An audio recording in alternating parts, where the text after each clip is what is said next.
তাহলে তোমরা তিনজনে আমার পাঠশালায় এসেছো শিক্ষা অর্জন করবে বলে। ভালো কথা। আগেকার সময় তো আর এত স্কুল কলেজ ছিল না মা, বাচ্চাদের শিক্ষা দিতে গেলে গুরুকুলে রাখতে হতো। তাই আজ স্বয়ং গোবিন্দ বলছেন কি, এই যে এদিকে সেদিকে, গুরুদেব কি জানেন না? কৃষ্ণকে তো তিনি চেনেনি। এদিকে কৃষ্ণ, তুমি কি শিক্ষা গ্রহণ করবে? আমি গুরুদেব শিক্ষা গ্রহণ করব, রাজনীতি শিখব। নিতাই গৌর হরি বল। ভগবান কৃষ্ণ বললেন, গুরুদেব আমি রাজনীতি বিদ্যা শিখব। বেশ, আর বলরাম তুমি কি শিক্ষা গ্রহণ করবে? আমি শিক্ষা গ্রহণ করব গুরুদেব ওই ধনুর্বিদ্যা, মানে হাতে চালাতে চাই। ধনুর্বিদ্যা। নিতাই গৌর হরি বল। আর সুদামা তুমি কি শিক্ষা গ্রহণ করবে? বেদ অধ্যয়ন করবে। বাবা, খুব ভালো কথা। যারা বেদ পাঠ করে মা, যারা বেদ শিক্ষা গ্রহণ করেছে তাদেরকে বলা হয় বিপ্র, আর ব্রহ্ম জানন্তি ব্রাহ্মণ। শাস্ত্রে বললেন জন্ম জায়তে শূদ্র, অর্থাৎ জন্মগ্রহণ করবার পর তার পরিচয় সে শূদ্র। সংস্কারেণ দ্বিজ, অর্থাৎ উপনয়ন হবার পর তার পরিচয় সে দ্বিজ। বেদ পাঠের ভবেদ বিপ্র, ব্রহ্ম জানন্তি ব্রাহ্মণ। তাই গৌর হরিবল হরিবল। আর এই যে গুরুগৃহে শিক্ষা অর্জন করছে, বেদ কয় প্রকার? এখানে আমার ছোট ছোট বাচ্চারা যারা আছে তারাও বলতে পারবে। বেদ কয় প্রকার মা? 4 প্রকার। হ্যাঁ, ঋক, সাম, যজু, অথর্ব। এর আবার 2টো খণ্ড আছে, কর্মকাণ্ড, জ্ঞানকাণ্ড। তা গুরুগৃহে শিক্ষা অর্জন করছে, মনের আনন্দে শিক্ষা লাভ করতে করতে হঠাৎ গুরুমা সুদামাকে ডাকলেন।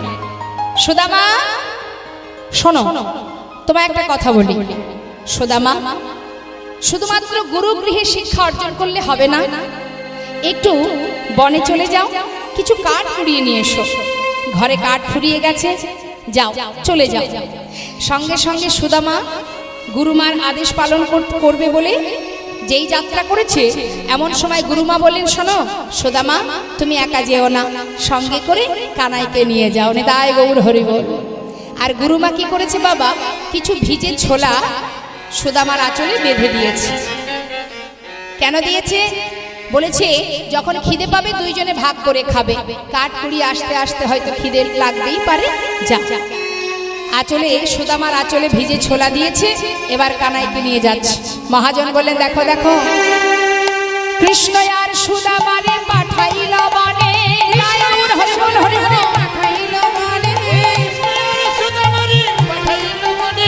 কাটানিতে চলে সবে আনন্দিত মনে।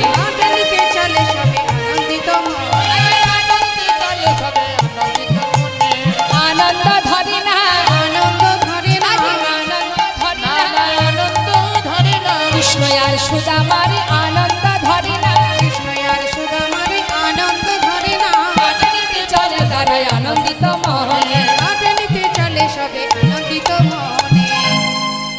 বনমাঝে দুজনে পৌঁছালেন। কাঠ কুড়াতে কুড়াতে হঠাৎ শুরু হলো ঝড় আর বৃষ্টি। হেন কালে হইল তাহার ঝড়ে ভয়ঙ্কর, চারিদিকে ভরিল ঘন অন্ধকার, চারিদিকে ভরিল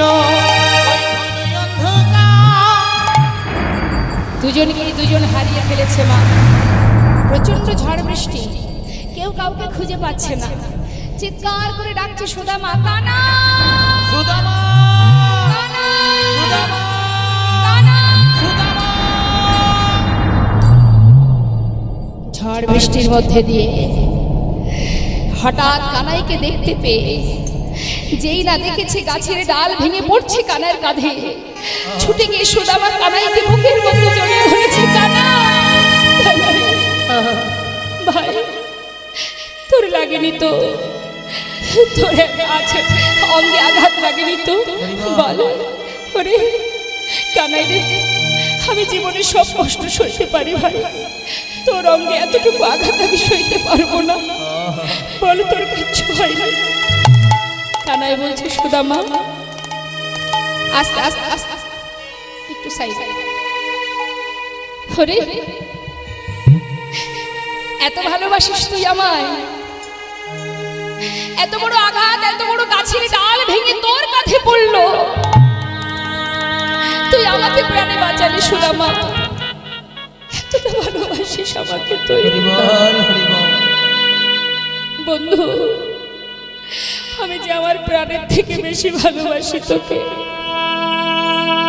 দুজনে ঝড় বৃষ্টির মধ্যে দিয়ে বনের ভিতরে থাকতে থাকতে দুজনে গাছের ডালে গিয়ে উঠে বসেছে মা। দুইজন দুই ডালে বসে আছে। সুদামা হঠাৎ চিন্তা করছে, মা যে আমাকে ছোলা দিয়েছিল, প্রচন্ড খিদে পেয়েছে, একটু ছোলা খেয়ে নি।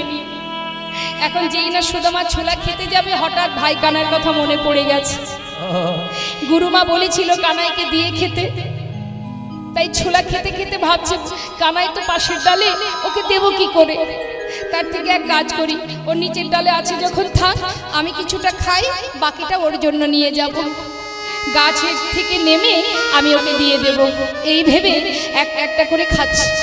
সারা গা ভিজে গেছে বৃষ্টির জলে, কাঁপতে কাঁপতে ছোলা খেতে খেতে কোনো কোনো দুটো একটা ছোলা ওই নিচে পড়ে যাচ্ছে। আর যখন নিচে পড়ছে মা, ঠিক কানাই যে ডালে বসে আছে তার সামনে দিয়ে ছোলাগুলো পড়ে যাচ্ছে। কানাই দেখছে সুদামা ছোলা খাচ্ছে, কিন্তু গুরুমার আদেশ রক্ষা করল না। মনে মনে ভাবছে কানাই, বন্ধু, মা যে আমাকে দিয়ে খেতে বলেছিল তোকে, আজ তুই একা একা খাচ্ছিস। ঠিক আছে, এই দিনে দিন নয়, অপরাধের সাজা তোকে পেতে হবে। আহা। কিছু সময় পর কানাই বলে উঠলেন, সুদামা, এই বন্ধু, বল। খিদে, জানিস আমার না খুব খিদে পেয়েছে। গুরুমা বলেছিল যে ছোলা দুজনে ভাগ করে খেতে, তা তোর কাছে ছোলা আছে তো? আমায় একটু দে না ভাই, আমার প্রচন্ড খিদে পেয়েছে। সুদামা বলছে, দাঁড়া দাঁড়া দাঁড়া। এই বলে যেই না আঁচলের দিকে তাকিয়েছে, দেখছি একটা ছোলাও নেই। কি হলো? ছোলা তো আর নেই, সব পড়ে গেল। আমি বলবো কি কানাইকে? কি বলবো আমি? আমি তো খেয়েছি, কিন্তু ওর জন্য যেটুকু রেখেছিলাম সে যে পড়ে গেছে। আমি এখন কি বলি? সুদামা কানাইকে মিথ্যা কথা বলেছিল মা। কি বলেছিল? এই কানাই, জানিস ভাই, কাঠ কুড়াতে কুড়াতে না আমার আঁচল থেকে কখন যে ছোলাগুলো পড়ে গেছে আমি নিজেই জানি না। এই দেখ, একটা ছোলাও আর এর মধ্যে নেই। যেই না বলা, গোবিন্দ মনে মনে চিন্তা করলেন, সুদামা, তুই আমায় মিথ্যা কথা বললি তো? বেশ। কোনো কথা না বলে কিছু সময় বিশ্রাম করবার পর দুজনে ফিরে গেলেন ঘরে। ওমা, ঠিক তার পরের দিন দেখুন ভগবান কখন কিভাবে কাকে সাজা দেবে আমরা জানি না। আমরা বাবা জানতেও অপরাধ করে যাচ্ছি, অজান্তেও অপরাধ করছি। ভালো করে জেনে রাখবেন মা, জেনে শুনে যদি আপনি কোনো অন্যায় করেন সেটাতে যেমন পাপ হবে, আপনি না জেনেও যদি কোনো অন্যায় করেন সেটাতেও অপরাধ হয়। দেখবেন অনেকে বলে না জেনে করেছে এতে কোনো পাপ হবে না, ভুল কথা। আপনি যদি না জেনে আগুনে হাত দেন, আগুন কি ছাড়বে? জানতে পারিনি ছেড়ে দাও। আপনি ভুল করে কারেন্টে হাত দেবেন, দেখতে পাননি, না দেখে হাত দিয়েছেন, কারেন্ট ছাড়বে আপনাকে? ছাড়বে না। তাই জানতেও অপরাধ হয়, অজান্তেও অপরাধ হয়। সুদামা কিন্তু জানতো না যে আজ আমাকে এই সাজা পেতে হবে, তাহলে সে সত্যি কথাটা ছাড়া মিথ্যা বলতো না। আজ সুদামার উপযুক্ত সাজা দিচ্ছেন গোবিন্দ। সুদামা, এদিকে। ঠিক তার পরের দিন, হ্যাঁ রে বন্ধু, তুই তো আমাকে খুব ভালোবাসিস, তাই না? হ্যাঁ। কি রে, কতটা ভালোবাসিস? প্রাণের থেকে বেশি। তবে শোন, আজ যদি আমি তোর কাছে কিছু চাই, আমাকে দিবি? বল তুই কি চাস বন্ধু? তুই তো জানিস আমি একটু নাড়ু খেতে ভালোবাসি। মা রন্ধনশালায় নাড়ু তৈরি করে রেখেছে, আমাকে একটু নাড়ু এনে দে না ভাই, দুটো নাড়ু এনে দে। সুদামা তো বাবা গুরুর কাছ থেকে বেদ অধ্যয়ন করে। গুরুদেব সুদামাকে বলেছে, সুদামা আমার কাছে যদি বেদ শিক্ষা গ্রহণ করতে চাও তবে আমার একটা কথা তোমায় রাখতে হবে, জীবনে কোনোদিন মিথ্যা কথা বলবে না, কখনো অন্যায় কাজ করবে না। সুদামা বলছে, বন্ধু তুই দাঁড়া, আমি গুরুমাকে গিয়ে বলি, গুরুমা আমাকে যখন নাড়ু দেবে আমি তোকে দিয়ে দেব। বলছে না, বলে আনলে হবে না, চুরি করে নিয়ে আসতে হবে। চুরি করে?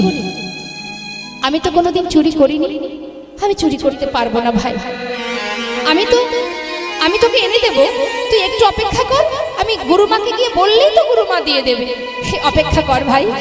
না, তুই না আমাকে বড় ভালোবাসিস, প্রাণের থেকেও বেশি ভালোবাসিস, আর আজকে আমার জন্য দুটো নাড়ু এনে দিতে পারবি না? এই তোর বন্ধুত্ব? এই আমাকে ভালোবাসিস? আমার জন্য চুরি করে দুটো নাড়ু আনতে পারবি না? সুদামা বললেন, তবে শোন, তোর জন্য চুরি করতে যাব আমি, জীবনে যা কখনো করিনি। আমি তো গুরুদেবের কাছ থেকে বেদ শিক্ষা গ্রহণ করেছি, আমি তো চুরি বিদ্যা শিখিনি কানাই, কিন্তু আজ তোর জন্য চুরি করতে যাব। তবে তোর কাছে আমার একটা নিবেদন ভাই, দেখিস যদি গুরুমা আসে আমাকে একটু সাবধান করে দিস, কেমন?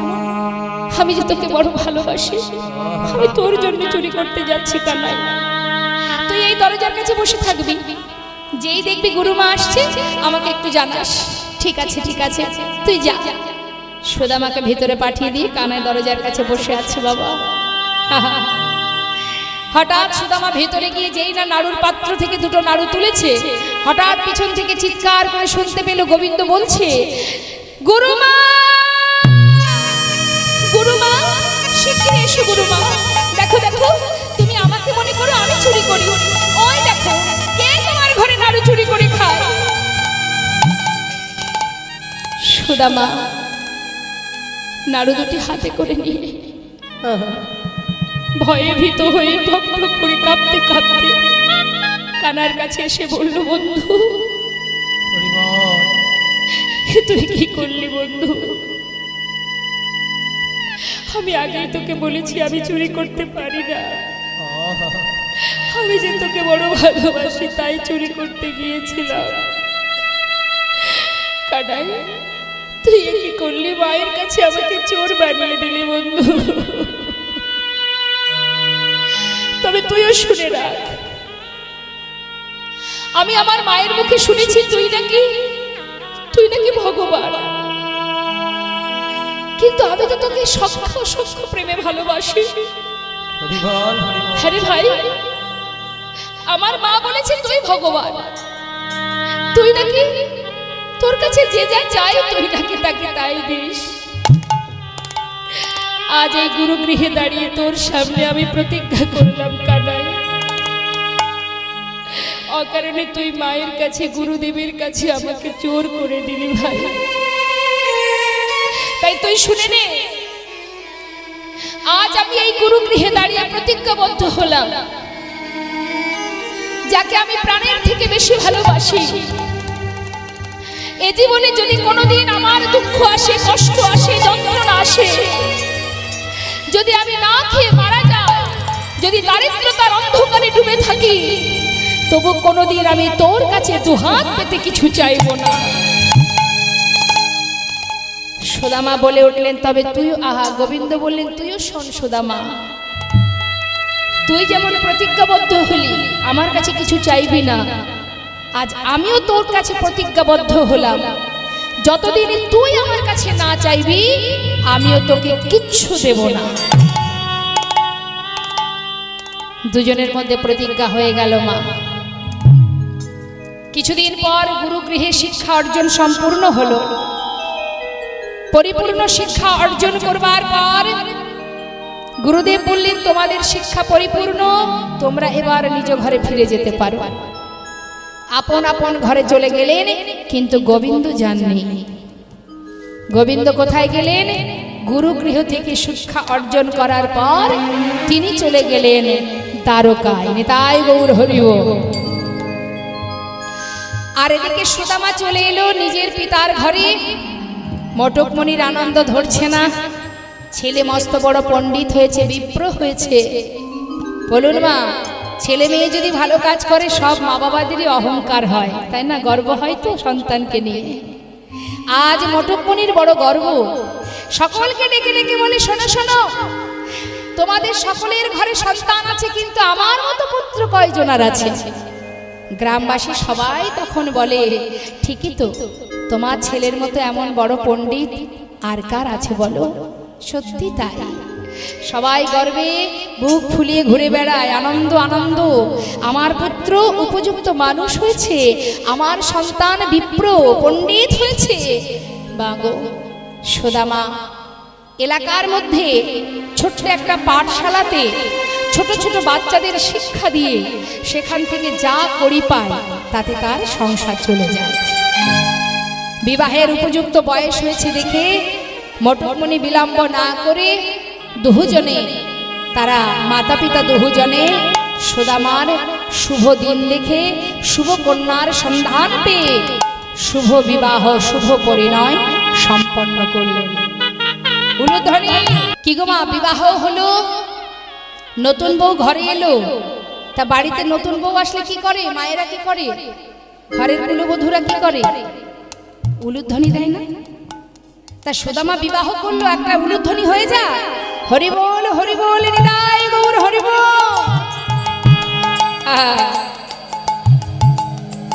বিবাহ হলো, সংসারের মধ্যে সুদামার দিন যায় আনন্দে মহা আনন্দে। 1 বছর যেতে না যেতে সুদামার সন্তান হলো। জানি তাই সংসার বড় হচ্ছে মা। পাঠশালায় শিক্ষা দিয়ে সেখান থেকে যা পায় তাতে তার সংসার সুখেই চলে যায়। কিন্তু ভগবান মনে মনে চিন্তা করলেন, বন্ধু তুমি আমার কাছে প্রতিজ্ঞাবদ্ধ, জীবনে কোনোদিন কিছু চাইবে না। এবার আমি একটু পরীক্ষা করে দেখি তুমি কত সময় আমার কাছে না চেয়ে থাকতে পারো। হরি বল। সবাই মিলে একবার হাত তুলুন তো দেখি, কই দেখি, তুলুন। বাহ, নিতাই গৌর হরি বল হরি বল। সবাই মিলে হাতে তালি দিয়ে এবার আমার সঙ্গে গাইবেন।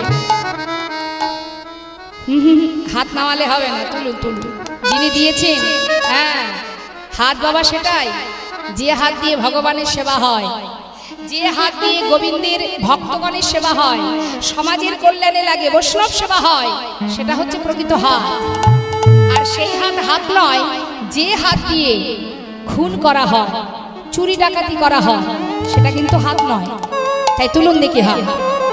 নিতাই গৌর হরি বল। গোবিন্দ সেবার করে দুটি হাত তুলে হাতে তালি দিয়ে দেখি কে কে রাধা গোবিন্দকে ভালোবাসেন। যার যার মনের বাসনা যুগল চরণে অর্পণ করুন।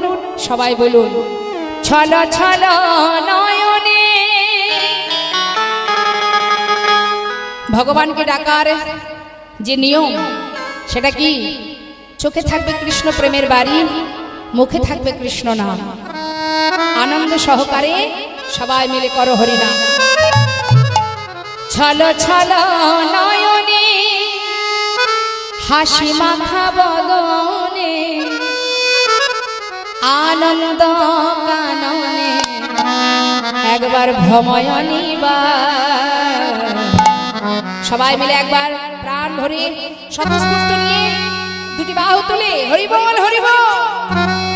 একবার হরি বল হরি বল মনে দিয়ে আমার, হরি বল হরি বল মনে দিয়ে আমার, হরি বল হরি বল মনে দিয়ে আমার।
বল।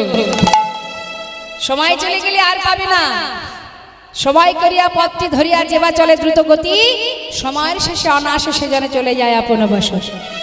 অর্থাৎ আমাদের সবার জীবনে সমন আসবে, সমন কারুর আপন নয়। সময় হলে আপনাকে নিয়ে চলে যাবে। কি বলছে? ওই দেখো শ্মশানে কিবা রাত্রি দিলে, ওই দেখো শ্মশানে কিবা রাত্রি দিনে পড়িতেছে কত মানুষ। আর কি পড়ছে বাবা? কত অহংকার। হরি বল হরি বল, নিতাই গৌর হরি বল হরি বল। হরি বল হরি বল মনে রে হরি বল হরি বল মনে রে আমার হরি বল হরি বল মনে রে আমার নিতাই গৌর হরি বল হরি বল। আজ মনের আনন্দে ভগবান একটার পর একটা পরীক্ষা করতে শুরু করলেন সুদামাকে। কিভাবে পরীক্ষা করছে দেখুন মা। ভগবান বললেন, যে করে আমার আশ আমি তার করি সর্বনাশ, তথাপিও যে না ছাড়ে আমার পাশ আমি হই তার দাসানুদাস। ভগবান ভক্তকে পদে পদে পরীক্ষা করে।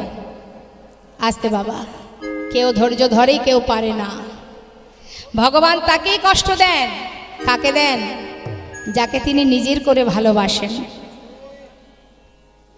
যাকে তিনি নিজের করে ভালোবাসেন ভগবান তাকেই সাজা দেন, তাকেই কষ্ট দেন, তাকেই যন্ত্রণা দেন।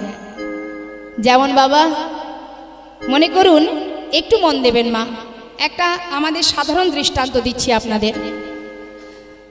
আপনাদের বাড়ির সামনে, ঘরের সামনে যদি ছোট ছোট পাড়ার বাচ্চারা খেলা করে, এই কথাটা বলার পিছনে কারণ আছে। সেখানে আপনার বাচ্চাও খেলা করছে, আপনি খেলা দেখে এত খুশি হলেন, কোনো না কোনো খাবার কিনে এনে তাদেরকে দিলেন। কি গো বাবা, দেবার সময় কি একজনকে দেবেন না সবাইকে দেবেন? সবাইকে দেবেন, ভালো কথা। হঠাৎ দেখলেন কিছু সময় পর তাদের মধ্যে মারামারি হচ্ছে, ঝগড়া চলছে, একে অপরকে মারছে, সেখানে আপনার বাচ্চাটাও রয়েছে। আপনি ছুটে গিয়ে কাকে আগে ধরবেন? পাড়ার বাচ্চাকে ধরবেন না নিজের বাচ্চার হাতটা ধরবেন? ধরলে আগে আপনি আপনার সন্তানের হাতটা ধরবেন, তাই তো? আপনি তাকে শাসন করবেন, প্রয়োজনে হয়তো একটা চড়ও মারবেন। কেন মারবেন? যে তোরা সবাই অন্যায় করছিস, এমন কাজটা করিস না। মারলেন আপনি, সন্তান কাঁদছে বাবা, কিন্তু সন্তান কাঁদছে কেন? মা আমাকে মেরেছে তাই। আপনি তো জানেন আপনি কেন সেই বাচ্চাকে মেরেছেন, ভালোর জন্য। তাই ভগবান তাকেই আঘাত দেন যাকে তিনি নিজের করে ভালোবাসেন, সবাইকে দেন না। যারা ভগবানকে ভালোবাসে ভগবান তাকেই কষ্ট দেন। কেন দেন? জীবনে যত আছে পাপ রাশি, যত আছে আমাদের অপরাধ, অপরাধ খণ্ডন করার জন্য। যত কি আপনি কাঁদবেন, যত কষ্ট পাবেন, জানবেন আপনার জীবনের প্রত্যেকটা অপরাধ খণ্ডন হচ্ছে।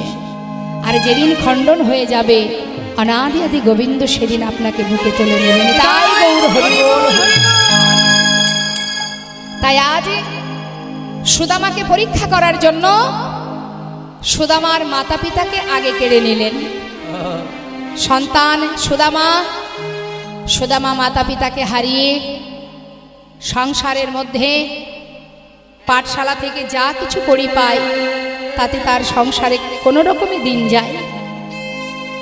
দেখতে দেখতে ভগবান চিন্তা করলেন, মাতা পিতাকে কেড়ে নিয়েছি, কিন্তু সুদামা যেখান থেকে অর্থ উপার্জন করে সেই পাঠশালাটা বন্ধ করতে হবে। তাই তিনি কি করলেন? বিলম্ব না করে কিছুদিন পর সুদামার পাঠশালাটাও বন্ধ করে দিলেন। এবার কি করবে মা? সন্তানদের মুখে অন্ন তুলে দেবে কি করে? সুদামার পাঠশালা বন্ধ হয়ে গেছে বাবা, উঠে গেল কাঁধে ভিক্ষার ঝুলি। সুদামার কাঁধে ভিক্ষার ঝুলি, দাঁড়ে দাঁড়ে ভিক্ষা করে, আর বদনে কৃষ্ণ কৃষ্ণ কৃষ্ণ। এত কষ্ট, এত দুঃখ, সব দুঃখ সয়েও মুখে কৃষ্ণ নাম, কৃষ্ণ ছাড়া সুদামা আর কিছু দেখে না, নিঃশ্বাসে প্রশ্বাসে কৃষ্ণ নাম জপ করে। দিনের পর দিন যেতে যেতে অবশেষে সুদামার পিতৃ সম্পদ বলতে যা ছিল সব একটু একটু করে সব শেষ হয়ে গেল। ধীরে ধীরে নিজের স্ত্রী নিজের সন্তানদের নিয়ে গাছতলা সার করলো মা। সব হারিয়ে গাছতলা সার হলো। ঝড় বৃষ্টি চলে যায় তাদের মাথার উপর দিয়ে, কিন্তু নিঃশ্বাসে প্রশ্বাসে কৃষ্ণ নাম। সুদামার স্ত্রী সুশীলা বললে, স্বামী তুমি তোমার কৃষ্ণকে এত ভালোবাসো, এত কষ্ট এত দুঃখ এত যন্ত্রণার মধ্যে দিয়েও তুমি তারই নাম জপ করে চলেছ। স্বামী তোমায় একটা কথা বলবো। শুনেছি তোমার বন্ধু নাকি হস্তিনাপুরের রাজা, আহা দ্বারকার রাজা, আবার শুনেছি সে নাকি ভগবান। স্বামী যাও না, তুমি তোমার বন্ধুর কাছ থেকে আমাদের জন্য কিছু চেয়ে নিয়ে এসো। সুশীলা যা বলেছ বলেছ, আর বলো না। কেন জানো, আমি আমার বন্ধুর কাছে প্রতিজ্ঞাবদ্ধ, জীবনে না খেয়ে মারা গেলেও আমি কোনোদিন তার কাছে কিছু চাইতে পারবো না। আর বন্ধু হয়ে বন্ধুর কাছে হাত পাতবো কেমন করে? আজ আমি বিপদে পড়েছি, আজ আমি দুঃখে আছি, কষ্টে আছি বলে আমি আমার বন্ধুর কাছে গিয়ে হাত পাতবো? সুশীলা বলো না সুশীলা, আমি পারবো না, আমি পারবো না সুশীলা। স্বামী পারবে না? আচ্ছা ঠিক আছে, তোমাকে কিছু চাইতে হবে না। যে বন্ধুকে তুমি এত ভালোবাসো তাকে তোমার দেখতে মন চায় না? মনে হয় না যে একবার তাকে দেখে আসে? হয়, মনে হয় সুশীলা। আমার বহুদিনের বাসনা, আমি তাকে একবার দেখতে চাই। কিন্তু সুশীলা এত বছর পর আমি কি করে যাব তার কাছে? জানো সে দ্বারকার রাজা, আমি তার সামনে গিয়ে দাঁড়াবো কেমন করে? স্বামী আমার বিশ্বাস নিশ্চয় সে তোমাকে চিনতে পারবে। তুমি যাও স্বামী, একবার দেখে এসো যাকে তুমি এত ভালোবাসো। যাও না, একবার গিয়ে তাকে দেখে এসো, দেখবে তোমার ভালো লাগবে। সুশীলা তুমি বলছো আমি যাব? হ্যাঁ, আমার বন্ধু আমায় চিনতে পারবে, আমায় ভুলে যায়নি তো? না স্বামী তুমি যাও। তবে শোনো সুশীলা, আমি তো খালি হাতে যেতে পারবো না। আমি যাব কেমন করে বলো, এত বছর পর? সুশীলা কোনো বন্ধু যদি বন্ধুর বাড়ি মাঝে সাঝে যায়, খালি হাতে গেলেও তাতে কোনো দুঃখ হয় না। কিন্তু বহু বছর পর যখন যাব, আমি শূন্য হাতে কি করে যাব? স্বামী তুমি কি বন্ধুর জন্য কিছু নিয়ে যাবে? হ্যাঁ, যদি কিছু এনে দিতে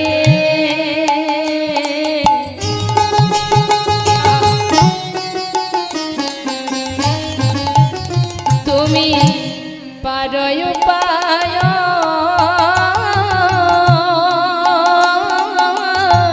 যদি কিছু এনে দিতে তুমি পারয় পায়, তবে সে করিতে পারি